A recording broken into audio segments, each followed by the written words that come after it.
नाज़रीन आदाब, आप देख रहे हैं न्यूज़ 53।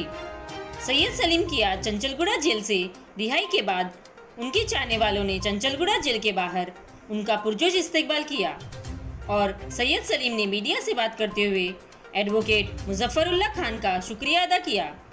आइए देखते हैं आगे की तफसीलात उस्मान कासवानी की रिपोर्ट के साथ।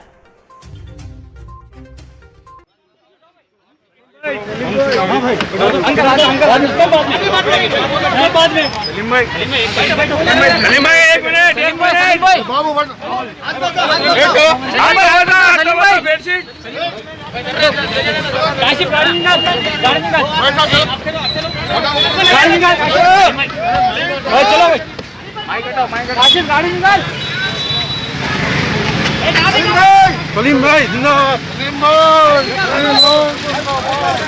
सलीम भाई नहीं यहाँ पे नहीं है भाई, यहाँ पे नहीं। सबसे पहले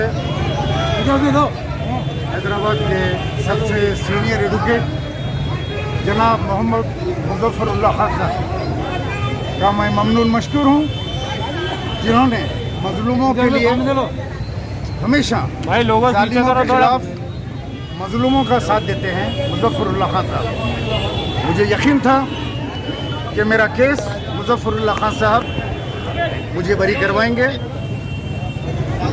जालिम वक्ती तौर के ऊपर गालिब आता है, हक कायम रहता है। हम हक वाले लोग हैं, कितनी भी साजिशें कर ले जालिम, लेकिन हक हमेशा गालिब आता है। और आज हक गालिब आ गया। लाख साजिशें कर ले, लेकिन तहरीक बराबर हक की आवाज़ बुलंद करते रहेगी। हक के लिए अपने गर्दनों को कटा देंगे, अपनी जानों की कुर्बानी देंगे, लेकिन हक बराबर बोलेंगे। हक को नहीं दबाया जा सकता।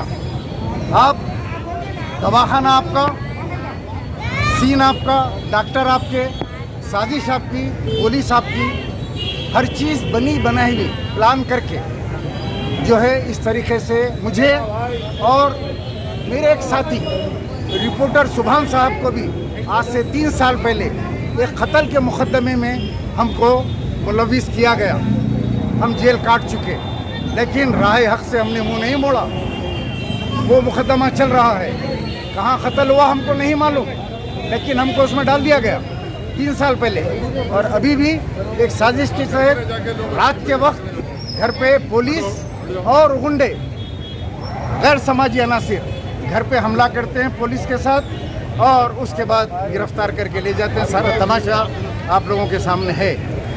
लेकिन मैं ये कहूँगा कि हम हक की आवाज़ बराबर बुलंद करेंगे, और ये अंडा ब्रेड देने वालों के खिलाफ हज़ारों करोड़ रुपए रखे और जो लाशों के पैसे वसूल कर रहे थे, उसी दिन मुझे अंदाज़ा हो गया था कि मेरी गिरफ्तारी होने वाली है, कोई साजिश हो रही है।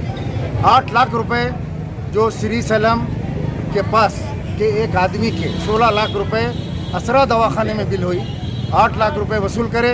8 लाख रुपए की बिल लाश के साथ 8 लाख रुपए वसूल करे, और 24 घंटे मर्चरी बॉक्स में रखने के बाद उसके 1800 रुपए उस दवाखाने में मिल्लत के वसूल किए गए। मैंने आवाज़ उठाई, वो वीडियो वायरल हो गई। उसी के साथ मुझे अंदाज़ा हो गया कि कोई साजिश रची जाने वाली है, मुझे जेल भेजा जाने वाला है। और मैं पहले ही बोल चुका था कि मुझे बहुत जल्द जेल भेजा जाने वाला है, और वो आप लोगों के सामने आ गया। इंशाअल्लाह ताला जो भी हालात है मुकाबला हम करेंगे। और मैं एक मरतबा फिर मुजफ्फरुल्लाह खान साहब सीनियर एडवोकेट अमानुल्लाह खान साहब के फर्जंद उनका ममनून मशकूर हूँ, जिन्होंने मेरी रिहाई के लिए रात दिन मेहनत की है। I am very much thankful to Mohammad Muzaffarullah Khan.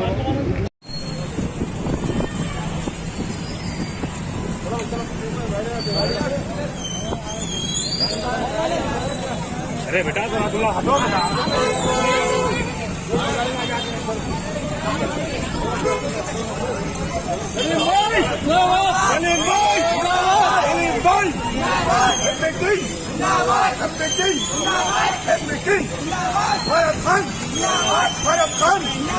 Bharat Khan